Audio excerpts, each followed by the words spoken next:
regardez New World Info 1. Merci de nous rejoindre pour le plateau de l'invité. Le Premier ministre du gouvernement de transition au Tchad, Succès Masra, a annoncé dimanche dernier sa candidature à la présidentielle de mai prochain, 8 jours après celle du président de transition, le général Mahamat Idriss Déby Itno. L'opposition tchadienne, dans ces conditions, dénonce une candidature prétexte à un scrutin déjà joué d'avance. Et on en parle avec notre invité du jour, Innocent Pato. Vous êtes journaliste et analyste politique. Bonjour et bienvenue. Oui, bonjour Charlotte, bonjour chers téléspectateurs. Ainsi donc au Tchad, Succès Masra, Premier ministre et candidat à la présidentielle du 6 mai prochain. Dans quel rang se range-t-il ? Oui, dans quel rang se range Succès Masra ? Belle question. Tout de go, on peut dire que Succès Masra se range dans son rang. Mais quelque part, on a comme l'impression que Succès Masra se range dans le vrai rang, le rang dans lequel il se trouve aujourd'hui. Et donc, a priori, je crois que Succès Masra, carrément, est dans le jeu de Mahamat Kaka Idriss Déby Itno.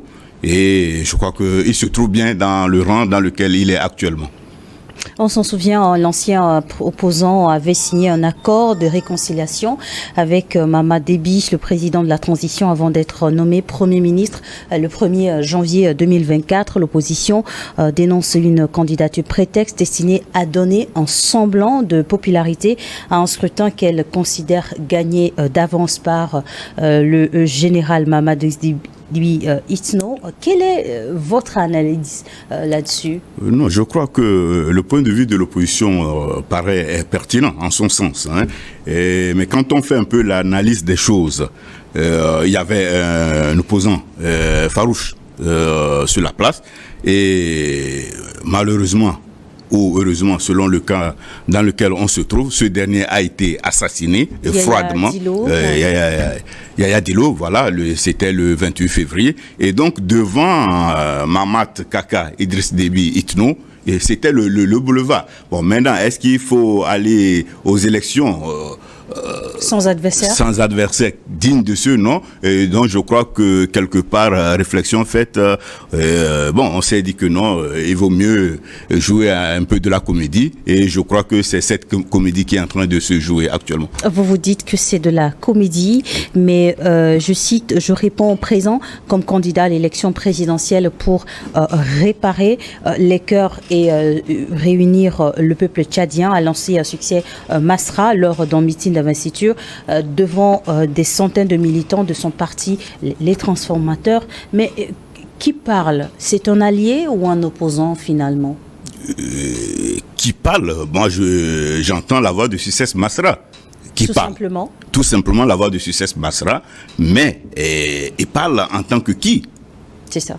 Vous voyez ? Et parce que vous n'êtes pas sans savoir que ce monsieur incarnait l'espoir de toute une population, de tout un peuple. Et vous avez, ou du moins, moi j'ai en souvenance, les événements qui ont conduit à son départ en exil, et où il y avait eu à peu près 500 jeunes Tchadiens qui ont été tués à cause de lui, et qui subitement revient pour dire qu'il parle en son nom, je crois, au nom de son parti. Mais écoutez, il y a des signes qui ne trompent pas. Mais avant de parler au nom de son parti, il se proclame copilote. Et donc, le pilote de l'avion s'appelle Mahamat Kaka Itno Déby. Et dans quel pays vous avez vu un pilote et un copilote orienter l'avion dans deux directions différentes ? Le président de la transition n'a pas fait de sortie après la déclaration de son Premier ministre comme candidat, justement. Et y aurait-il une explication à ce silence du président sortant ? Non, c'est un silence tout à fait normal. Et puisque nous sommes dans une pièce de théâtre, les rôles sont bien répartis. Écoute, tu vas jouer à telle partition. Nous sommes tous co-acteurs de cette pièce.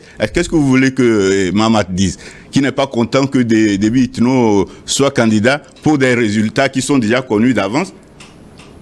Parce que Itno est revenu, pardon, c'est pas Itno, c'est comment ? Succès Masra est revenu sur la base des accords. Que disent concrètement ces accords ? Et je crois que c'est dans le jeu là qu'il est aujourd'hui. Quand on accepte un poste de Premier ministre à 2 mois des élections, croyez-moi, on ne peut pas, chemin faisant, très rapidement se dire que non, on est candidat et le président qui vous a nommé Premier ministre, lui aussi, il est candidat. Est-ce que ça sonne bien un peu à l'oreille? Je ne sais pas. Bon, qui on veut flatter dans le cas d'espèce, je me pose des questions, mais moi je comprends, ou du moins il y a lieu de comprendre qu'il y a un jeu qui est en train de se jouer et on voudrait que la fête soit plus belle en ayant un élément de poids qui se trouve être Succès Masra, mais croyez-moi, c'est pas ça. Les gens ne sont pas dupes, le peuple n'est pas dupe. On a compris du moment où Masra a regagné les rangs, a accepté le poste de Premier ministre, ce n'est plus le même Succès Masra. La preuve, quand il est revenu, il n'a rien dit par rapport aux jeunes qui ont été tués. Il n'a rien dit par rapport aux parents. Parce qu'il peut-être une loi d'amnistie a aussi trouvé solution à cette crise. Oui. Une loi d'amnistie, c'est trop facile, madame. C'est trop facile. Vous allez avec des gens qui sont morts sur le champ de bataille par rapport à vos convictions, par rapport à vos idées. Ce n'est pas simplement une loi d'amnistie qui peut balayer ça de revers de main. Et depuis qu'il est Premier ministre, dites-moi concrètement qu'est-ce qu'il a fait à l'endroit des familles de ses victimes. Et donc moi, je crois que il est dans son jeu réel et ce n'est pas gratuit son retour. Et ça a été bien concocté. Tu viens, tu prends le poste de Premier ministre et tu me laisses, je continue. Et après, on verra ce qu'on fera pour toi. Pour revenir à sinon, sur le parcours de l'homme, Succès Masra a quitté son poste de haut fonctionnaire de la Banque africaine de développement, BAD, pour fonder les transformateurs en 2018. Mais comment est-il arrivé en politique ? Oui, comment est-il arrivé en politique? C'est comme pour tout autre. Hein. Il était fonctionnaire à la Banque africaine de développement, à la BAD, au cadre économiste. Et peut-être voyant l'environnement, il s'est dit, attention, le pays ne peut pas vivre de cette façon. Une trentaine d'années dans les mains de Idriss Déby, le papa. Et ce n'est pas ça. Et au temps de Idriss Déby, père, donc, vous voyez qu'en tant qu'économiste aussi, les analyses qu'il faisait par rapport au développement de son pays ne sont pas ça. Il s'est dit, écoutez, pourquoi ne pas essayer de rentrer en jeu et voir si Dame Chance me sourit afin que je puisse jouer ma partition par rapport au développement du pays. Et donc, je crois que c'est en ce sens qu'il a quitté la BAD pour créer son parti, les transformateurs, en 2018. Et depuis, il est dans l'arène politique. Et on lui reconnaît une certaine témérité, une certaine poigne. Et il affrontait déjà Idriss Déby, le président, et il a tenté même d'être candidat en 2021, mais malheureusement, voyant sa fougue venir, Idriss Déby n'a pas accepté sa candidature. On a rejeté carrément sa candidature au motif que son parti n'était pas légalement constitué. Mais juste après, à la mort du papa, il a dénoncé ce qui s'est passé en présence du président Macron. Et il a dit que ce n'est pas comme ça que les choses doivent se passer. Et il s'est fermement opposé au théâtre qui s'est joué. Mais malheureusement, on ne l'a pas entendu. Et il a voulu continuer avec la rue. Malheureusement, le pouvoir, il était très fort et très répressif. Et c'est ça qui l'a conduit à l'exil. Et donc, on lui connaît une idéologie basée sur la démocratie, l'économie sociale de marché, l'équité, l'humanité et la diversité. Bon, maintenant, ayant pris le poste de Premier ministre, a-t-il les mains libres pour dérouler son programme? Je ne pense pas, parce que ce poste, il a accepté à quelques mois de la présidentielle. Et donc, je crois qu'au finish, ou bien à la fin, il a fini par comme tous les autres opposants tchadiens. Parce qu'ils sont farouches au départ, très engagés, très déterminés. Mais le temps finit par avoir raison d'eux. Et il y a une usure qui se fait et qui fait qu'ils finissent par regagner la mangeoire. Âgé seulement de 40 ans, il a répondu favorablement à son parti, les transformateurs, qu'il investit candidat le 10 mars 2024 à N'Djamena. Naturellement, il va démissionner de son poste de Premier ministre. Il devrait, mais je crois qu'en l'état des choses, il ne va pas démissionner. Rien ne l'oblige. Il a dit, rien ne l'empêche de se présenter, tout comme rien ne l'oblige à démissionner de son poste de Premier ministre. C'est le Tchad, le pays qui va encore souffrir, parce que le président... Justement, publiquement, quels sont les risques quand un président et son Premier ministre sont en liste pour la présidentielle? Non, l'idéal voudrait que, si j'ai mon président qui est candidat, et que moi aussi j'ai les mêmes ambitions, que je démissionne. Parce que je ne peux pas être au gouvernement en train de piloter les choses pour nous deux. Est-ce que vous voyez? Mais ici, je ne sais pas à quoi ils vont vouloir jouer. Et lui, il est toujours Premier ministre. Jusqu'à preuve du contraire, on n'a entendu aucun nom. Donc, il est toujours Premier ministre et il entend être candidat. Bon, maintenant, moi, je veux lui donner le préjudice du doute parce qu'on dit le doute profite à l'accusé. Tout dépendra maintenant de la campagne que Succès Masra va mener. Et tout dépendra du résultat que Succès Masra va faire parce que, et il y a de cela peut-être une année, dire que Succès Masra face à Mamat Déby, le combat est gagné d'avance en faveur de Succès Masra. Maintenant, si au finish, au résultat, on nous dit que Mamat Déby a battu à plate couture ou avec un score très chose Succès Masra, alors on va se poser la question de savoir par quelle alchimie. Et donc c'est là où on verra réellement le degré de sincérité de Succès Masra. Comme quand même les analystes politiques en ont parlé, même vous et d'autres que nous avions reçus sur ce plateau, Succès Masra, candidat à la présidentielle face à son président ou ancien président Mamadou Idriss Déby Itno. Est-ce que c'est un nouveau challenger de taille face au président? Non, je ne vois pas un challenger de taille. Je ne vois pas du tout un challenger de taille face à Mamadou Déby parce que a priori, Mamadou a déjà gagné ces élections. Le seul élément qui lui faisait ombrage a été Kayardi. Ils ont fait référence à la disparition ils ont tué Yaya Dillo. Et donc, après Yaya Dillo, il n'y avait personne pour faire le jeu. Et quelque part, même, je me suis dit, est-ce que si Succès Masra savait que c'est le sort qui devait arriver à Yaya Dillo, est-ce qu'il se serait pressé d'aller prendre le poste de Premier ministre? Parce que, à part Yaya Dillo, il n'y avait personne. Et il aurait suffi qu'il renforce davantage les termes de négociations qui lui ont permis de revenir pour qu'il revienne en toute tranquillité, être là en tant qu'acteur politique et maintenant mener la lutte pour le fauteuil présidentiel. Mais l'autre, Yaya Dillo étant là, et il s'est dit, est-ce qu'il a encore les chances réelles de pouvoir aller par rapport à Yaya Dillo qui occupait déjà la place. Bon, malheureusement, ce dernier est mort et vous avez constaté comment Succès Masra a condamné cela de la plus légère manière. Et donc, vous comprenez que quelque part, la mort de Yaya Dillo a profité à Succès Masra. Elle a profité également à Mamat Kaka Idriss Déby. Aurait profité peut-être, mais en tant que Premier ministre, M. Succès Masra a annoncé l'ouverture d'une enquête à caractère international pour élucider des faits. À ce jour, est-ce qu'il y a des éléments qui ont été rendus? Non, l'annonce pour l'enquête, moi, je crois que c'est des effets d'annonce. Parce que c'est de farce, selon vous?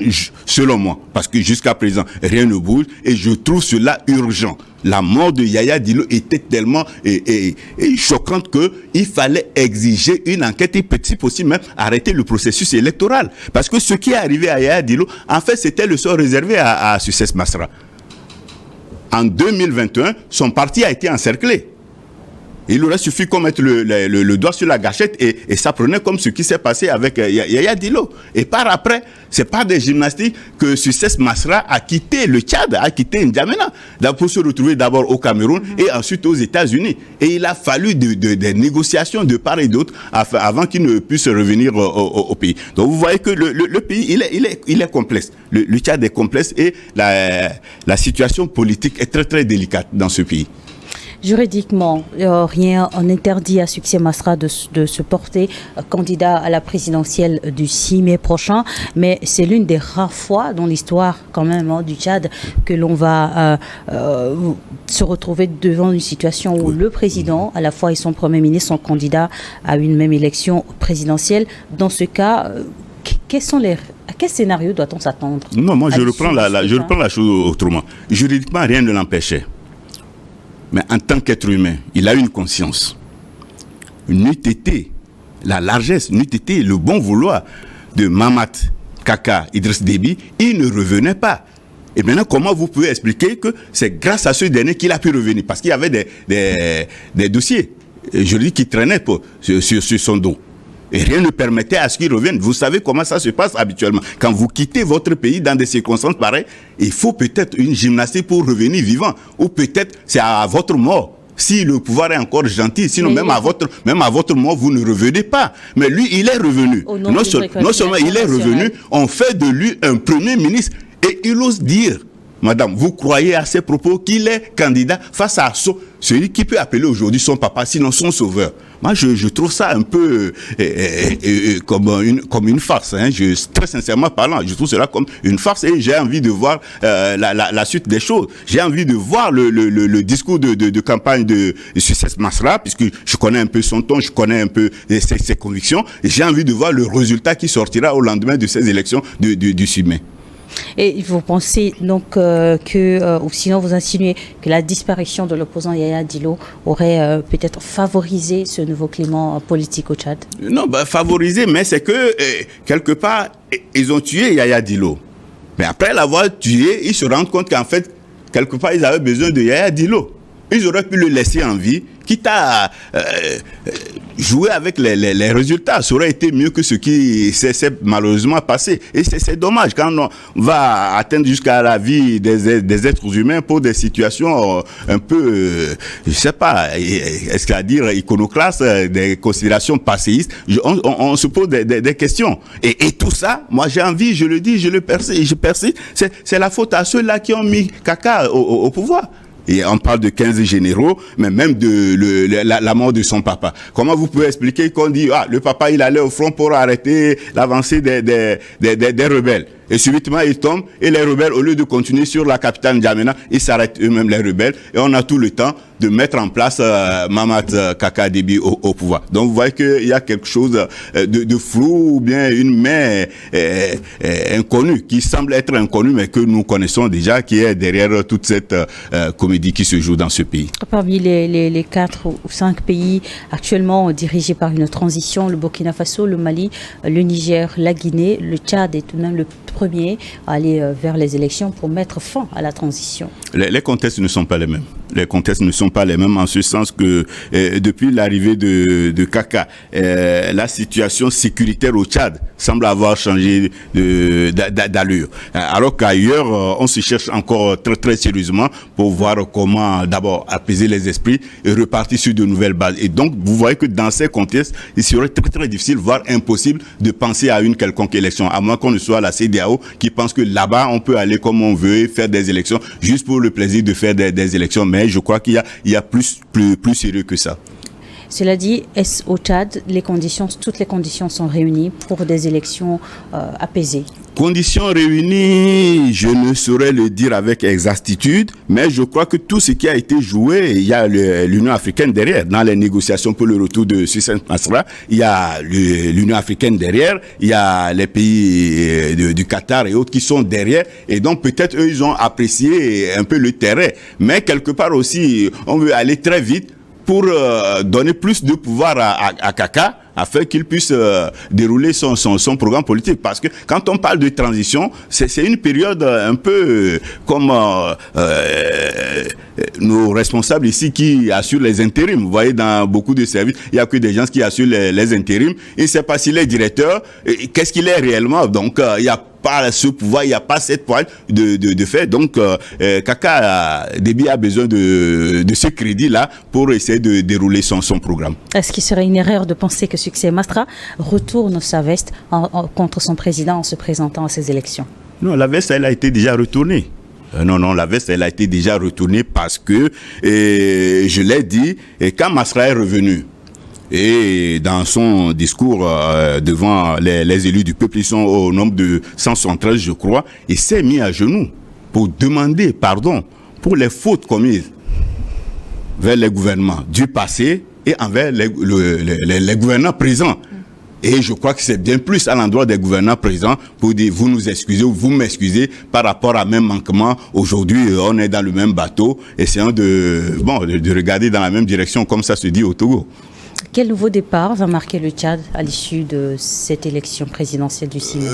Avant le nouveau départ, il faut beaucoup de prières parce que je ne suis pas tchadien, mais je m'interroge. Je m'interroge beaucoup sur la mort de Yaya Dillo. Est-ce qu'il y aura encore des négociations, des des accords de paix à la tradition comme ils l'ont fait par le passé. Est-ce que si on le fait, est-ce que ça va mordre ou pas? Et donc il y a toute cette pesanteur là qui est sur le Tchad, qui ne dit pas encore son nom. Bon, maintenant, dans quel schéma on ira aux élections, on verra bien. C'est vrai que la terreur a régné et que il faut être d'un courage de combien de gigas, je ne sais, pour pouvoir reprendre la lutte au Tchad. Mais la terreur, elle a secoué. Et avant ça, par rapport aux 500 jeunes qui ont été tués, je crois que vous avez eu écho des crépitements d'armes le jour de cette manifestation. Et donc, vous voyez que le Tchad est passé ou sinon est dans une zone de turbulence. La candidature de Succès Masra à la présidentielle du 6 mai, en clair, quelle est donc votre analyse là-dessus? Analyse, peut-être pour me redire, c'est que, en fait, quelque part, c'était le boulevard. C'était le boulevard. Et pour faire plaisir à la communauté internationale, pour faire plaisir à certains décideurs, il faut quelqu'un pour qu'on donne l'impression qu'on est allé réellement aux élections. Ce que je condamnais derrière la fois passée en disant qu'en fait, il aurait suffi qu'on aille sur un stade pour dire que, écoutez, par acclamation, Mahamat Idriss Déby est devenu président puisque devant, il n'y a personne. Mais de retour d'exil, l'opposant avait battu campagne en faveur du oui au référendum qui a ouvert la voie à la candidature des députés. Voilà. Et là, vous comprenez que là, il nous mène en bateau en disant qu'il est candidat. Puisque c'est lui-même qui a demandé aux gens de voter pour cette constitution qui autorise Mahamat Déby à être candidat. Alors que quand on avait mis Mahamat Déby dans le fauteuil présidentiel, c'est-à-dire qu'il fait 18 mois et il remet le pouvoir au civil. Et donc, comment vous pouvez expliquer que celui-là, que cette formule arrangeait, puisse tourner kazakh et dire non, votez pour la candidature de Mahamat Déby? Et ça souffre d'une certaine cécité intellectuelle. Autrement dit, il aurait insisté pour que ce point-là ne puisse pas passer et que finalement le pouvoir lui revienne. Les deux hommes se conforment-ils à l'accord préalablement signé? Absolument. Je crois que tous sont dans le jeu de l'accord qu'ils avaient signé avec les accords de, comment ils les appellent, en face du président Tshisekedi et de la RDC. Merci beaucoup. Succès Masra. Non, c'est pas Succès Masra. Non, je ne peux pas être Succès Masra parce que, madame, moi, je ne change pas comme ça. Je ne change pas. Vous êtes innocent, Pato, journaliste et analyste politique. Voilà. Avec vous, donc, nous débattions sur cette candidature du Premier ministre tchadien Succès Masra à la présidentielle du 6 mai prochain. Il affrontera son président, le général Mahamat Idriss Déby Itno. Disons, il fera le jeu par rapport face à son président, Mahamat Idriss Déby. Mais peut-être avant de conclure, le taux de participation à cette élection, c'est un enjeu majeur? C'est en Afrique qu'on en fait de ces paramètres des enjeux. Écoutez, les élections sont libres. Les gens sont libres d'aller aux élections comme de ne pas aller. Alors pourquoi vous insistez sur les taux, les scores pour dire tel taux de participation? Mais non, ça n'a aucun crédit. Puisque les gens sont libres de participer comme de ne pas participer. Alors pourquoi on fait vraiment de ce paramètre un indicateur? Mais de toutes les façons, le taux de participation, il sera intéressant. Parce que vous avez les partisans de Mahamat Déby Itno, et vous avez les partisans de Succès Masra qui peut-être n'ont pas encore compris que leur Succès Masra qu'ils ont devant eux aujourd'hui n'est plus le même qu'ils avaient il y a de cela 1 an, vont suivre. Et c'est après qu'ils vont se dire, mais attendez. Certains, d'ailleurs les autres, la masse, elle ne suit, elle ne comprend rien, elle suit seulement. Et donc, je crois que pour le taux de participation, il n'y a pas à s'inquiéter là-dessus. Il y aura les élections, mais c'est que, croyez-moi, c'est un jeu. C'est un jeu qui aura Vous disiez tantôt que les conditions ne sont pas les mêmes au Tchad, au Mali, au Burkina Faso comme au Niger. Oui. Justement, les pays de l'AES ont annoncé la création d'une force conjointe pour dans la stratégie de lutte contre le terrorisme. À Niamey, la semaine dernière, les chefs d'état-major généraux des 3 pays étaient en réunion.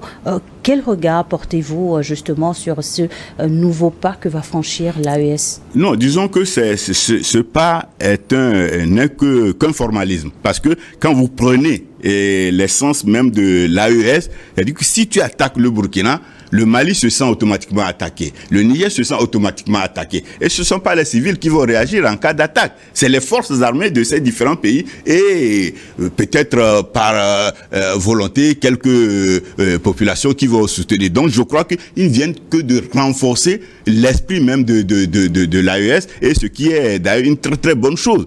Et que, exemple, que devrait copier la CEDEAO et utiliser cette force en attente. Peut-être qu'il y a des éléments au Sénégal qui ne savent pas que devant eux, il faut faire un travail, qui ne font rien d'ailleurs. Et donc, que la CEDEAO puisse s'en inspirer et mettre en place une force pour pouvoir lutter contre le terrorisme. Parce que vous suivez un peu l'actualité, vous voyez ce qui se passe actuellement au Nigeria. Vous pensez qu'on est plus en paix au Nigeria, dirigé par Tinubu, un civil, qu'au Niger? Je ne pense pas. C'est la trouille partout. Aujourd'hui, dans certaines zones du Nigeria, si tu veux aller prendre la bière, tu réfléchis par 2 fois pour voir, mais attention, est-ce que je suis en sécurité ou pas?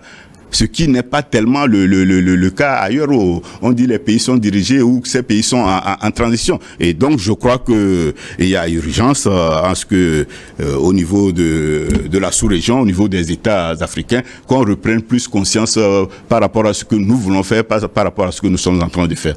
Les 3 pays faisaient partie du G5 Sahel, qui n'avaient pas réussi à décoller et aller au bout de ces missions. Comment est-ce que justement cette fois-ci, les 3 pays peuvent réussir à mettre en place cette force conjointe et véritablement avoir du résultat sur le terrain? Oui, le G5 Sahel, on sait comment il a été créé, comment il a été mis en place, comment il est financé, par qui il est financé, et on sait. Et on connaît... Le Tchad également a été membre. Naturellement, mais par la suite, on a connu réellement les intentions derrière ce groupe du G5 Sahel. Et c'est comme aujourd'hui, les pieds et les mains que la CEDEAO est en train de faire, on sait pourquoi elle le fait. Ce n'est pas pour la CEDEAO, ce n'est pas pour les pays de la sous-région. C'est pour faire peut-être plaisir à certaines puissances qui sont derrière, qui financent nos institutions pour les salaires, les fonctionnaires qui ont de très bons salaires au niveau de ces institutions. Et donc, je crois que c'est bien plus par rapport à leurs propres intérêts. Et donc, c'est comme je le disais tantôt, il y a urgence. Il y a lieu que les pays africains réfléchissent et fassent proprement le travail comme il se le doit. Et donc, ça fait aussi un défi au niveau des États de l'AES. Vous avez pris un chemin, faites tout pour réussir. Et faites tout pour réussir cela. Et ça, nous attendons qu'ils posent des actes. Et d'ailleurs, vous constatez qu'il y a des actes qui se posent et il y a des grains de sable qu'on met dans les engrenages pour que les billes ne puissent pas tourner normalement. Mais déjà, il y a quelque chose qui se fait. Mais pour combien de temps? Point d'interrogation. Merci beaucoup d'avoir accepté notre invitation, monsieur Innocent Pato, journaliste et analyste politique. Merci à vous également de nous avoir suivis. Et dont l'invité du jour, la suite, ce sera avec Regard croisé. Merci.